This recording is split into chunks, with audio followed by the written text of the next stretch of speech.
Well, we're here today with Dr. Jones, a dentist from Villa Park in Orange County, California. How are you doing, Dr. Jones? I'm doing great, thank you. Nice to see you.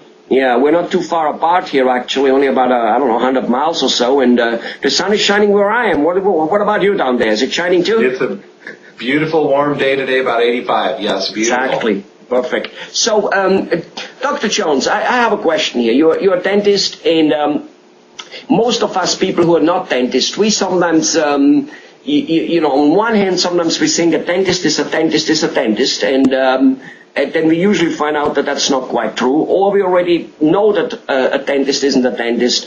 But tell us a little bit about your philosophy. I think it sometimes has more to do with philosophy rather than with physical clinical availability, because everybody has most new machines, not necessarily all, but it's a philosophy. So tell us the philosophy in your practice. If I come to you and let's just say I have kids and let's just say I have a grandma I want to take care of also, and I'm the responsible person just in that age where, you have dependencies and you have, left and right, older and younger ones, what can I expect? And maybe as you go along explaining us that, maybe you have a story about how did you become a dentist, Dr. Jones? What made you becoming a dentist? I'm always interested in what make people going into a field in which they're in it.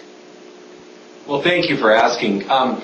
First of all, my philosophy is that, yes, I am a dentist, and yes, I have the training and education that allows me to practice and the licenses to practice dentistry in California, but my philosophy is that I am a service-oriented practice. In other words, I'm here to help my patients get what they want according to their oral health and what they want to achieve. I'm not here to dictate to them exactly what I want them to have. I will definitely give my opinion, but I see myself as an adjunct service provider for them to help them get what they want. I became a dentist because I wanted to personally help people get and stay out of pain.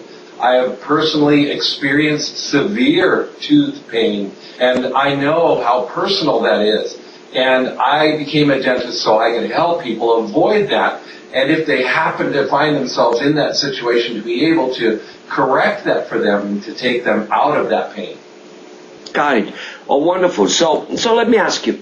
So, you want to give people a choice of what they can do. But at the same token, going to a doctor, dentist, you guys do have a doctor title there, we do not come to a doctor the way I, let's say, go to my a sandwich store and, the guy says mayonnaise, mustard, lettuce, yes, no, white bread, and I can make all the choices there are.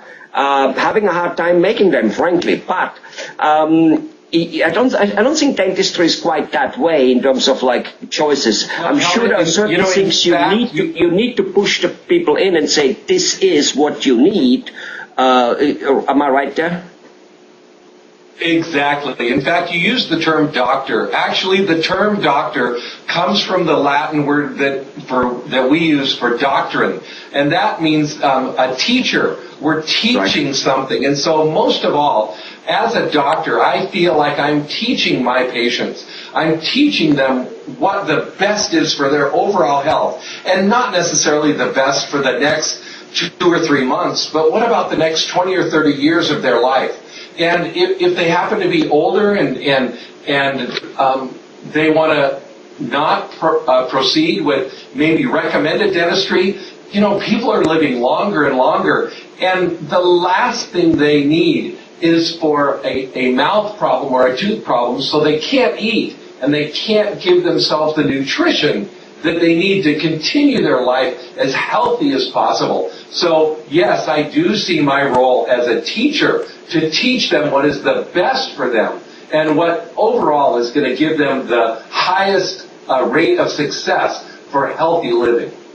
My hat up to you, Dr. Jones, because there are very, very few doctors out there who actually know the derivation of where the word doctor comes from, which is teaching, doctor to teach, and very, very few know that. Everybody says, well, it's a healer and all that, and those definitions are correct, obviously. It's and you in the teaching, that's one thing. If you, for instance, go to the Buddhist things, they call it being enlightened. Well, that's what it is. An enlightened patient goes, if I don't do this, this will happen. Now, do I want to take this chance? And frankly, it's like whether you buy stocks or not. Some topics maybe are more difficult to enlighten. Some topics are more important to get enlightened to your future. Some not so much. But that's basically what it is. I love it. Wonderful. And, to round this up, if I have teenagers, even young children, let's just say 2 or 3 years. I don't. My wife and me, 25 some years married, but we do not have children. But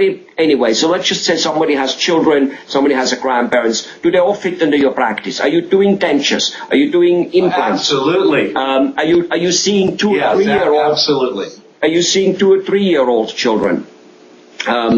Absolutely. Are you Absolutely. Are you putting braces on Absolutely. on teenagers? Good. If I have a periodontal disease coming up, will you be able to fix it?